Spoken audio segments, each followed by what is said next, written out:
అదే RTV app వార్తల్ని క్షణాల్లో చదివే అవకాశం ఉంటుంది. ఒక న్యూస్ పేపర్, ఒక టెలివిజన్ ఛానల్ మీ చేతుల్లో ఎప్పుడు ఉంటాయి. ప్రస్తుతం మనతో యంగ్ ఎమ్మెల్యే పాలకుర్తి ఎమ్మెల్యే యశస్విని రెడ్డి గారు ఉన్నారు. అమ్మవారిని దర్శనం చేసుకుని అత్తాకోడలు ఇప్పుడే బయటకు వచ్చారు. నమస్తే అండి. నమస్తే అండి. ఎట్లా అయింది దర్శనం? ఎలా అనిపిస్తుంది? ఎమ్మెల్యే గెలిచిన తర్వాత మొదటిసారి మీరు మేడారంకి వచ్చారు. ఇంతకుముందు ఎప్పుడైనా వచ్చారా? లేదు, ఇదే మొదటిసారి నేను ఇక్కడ మేడారం జాతరకి రావడం. ఇదే మొదటిసారి. చాలా మంచిగా అనిపించింది. ఈ అమ్మ సమ్మక్క సారలమ్మ చాలా మహిమగల అమ్మలు. మరి అమ్మలు మా పాలకుర్తి పైన దయించి వాళ్ళ ఆశీస్సులతో మేము ఇంకా అభివృద్ధి పనులు మా పాలకుర్తికి చేస్తాము అని నేను కోరుకుంటున్నా. తప్పకుండా జరిగిన ఏర్పాట్లు కానివ్వండి, మీరు మొదటిసారి రావడం, ఇక్కడ వాతావరణం కానివ్వండి, ఇక్కడ క్రౌడ్ ఇదంతా ఎట్లా అనిపిస్తుంది? అంటే పూజలు అంటే గుళ్ళు ఇవన్నీ చూసుంటారు, కానీ ఒక వనదేవతలను పూజించడం ఇక్కడ ఒక చోట జరుగుతుంది. ఎలా అనిపిస్తుంది? చాలా మంచిగా, ఎక్కడ కూడా ఎవరికి ఏ లోపాలు లేకుండా ప్రభుత్వము ఏర్పడ్డ ఎంబటే కూడా మరి ఇక్కడ సమ్మక్క సారలమ్మల జాతరకి అని చెప్పి 110 కోట్లు కేటాయించడం జరిగింది. మరి ఎక్కడ ఏర్పాట్లలో ఎటువంటి లోటు లేదు, ప్రజలకు ఎటువంటి ఇబ్బంది కలగద్దని చెప్పి బస్సులు కూడా స్పెషల్ బస్సులు వేయడం జరిగింది. బస్సులు అంటే మీరు అన్నారు ఉచిత బస్సు మహిళలకి ఎంతో అవకాశాన్ని ఇచ్చింది. ₹1 లేకపోయినా కానీ ఇక్కడికి వచ్చి దర్శనం చేసుకునేలాగా. ఈ భక్తులు పెరగడానికి ఎక్కువ కారణం అదే అనుకుంటున్నారా? ఎక్కువ కారణం అది కూడా అయి ఉండొచ్చు.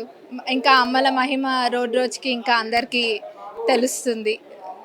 ఇదొకటి అవకాశం కలిగింది ప్రజలకు కూడా ఉచితంగా బస్సులలో రావడము. ఇప్పటికే మా ప్రభుత్వం ఏర్పడ్డ కొన్ని రోజులలోనే 2 అమలు పరవడం జరిగింది పథకాలు. మరి 27వ తారీఖున కూడా మా సీఎం గారు కూడా చెప్పిండ్రు, మరి 500కి గ్యాస్ సిలిండర్, అట్లనే 200 యూనిట్ల కరెంటు ఫ్రీ. అది కూడా ఈ 27వ తారీఖు సాయంత్రంకి వెళ్ళి మొదలు పెట్టడం జరుగుతుంది.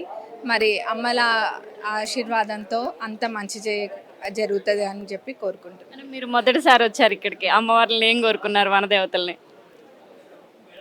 అందరూ ప్రజలందరూ కూడా మంచిగా ఆయురారోగ్యాలతో ఉండాలి. మా నియోజకవర్గంలో అన్ని పనులు జరగాల్సిన పనులన్నీ కూడా జరగాలి. మరి అందరు ఆరోగ్యాలు బాగుండాలని చెప్పి కోరుకుంటున్నాను. మొన్న అసెంబ్లీకి మీరు హాజరు కాలేదని చెప్పేసి చాలా విమర్శలు వస్తున్నాయి. దానికి ముఖ్య కారణం ఏమంటారు అసలు?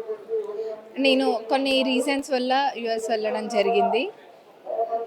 మరి ఇంకా అది నేను వచ్చినప్పుడు అనుకోని పరిస్థితులు కాబట్టి ఒకసారి వెళ్ళి చూసుకొని రావడం జరిగింది. నెక్స్ట్ టైం ఏదన్నా నేను మిస్ అయ్యే ఛాన్సే లేదు. విన్నారు కదా, అమ్మవారిని మొదటిసారిగా ఇక్కడ మేడారం రావడం, నేను ఎమ్మెల్యేగా వచ్చిన తర్వాత ఇక్కడ వనదేవతలను దర్శించుకోవడం చాలా సంతోషంగా ఉంది. మా నియోజకవర్గ ప్రజలు బాగుండాలి అని చెప్పేసి నేను కోరుకున్నాను అంటూ చెప్పడం జరుగుతుంది. ఇలాంటి మరిన్ని వార్తలు మీ ముందుకు తీసుకొస్తుంది మీ ఆర్టీవీ ఓటు స్టూడియో. మరిన్ని వీడియోస్ కోసం ఛానల్ ని సబ్స్క్రైబ్ చేయండి. లేటెస్ట్ అప్డేట్స్ కోసం వాట్సాప్ ఛానల్ ని ఫాలో చేయండి. అండ్ లింక్ డిస్క్రిప్షన్ లో ఉంది.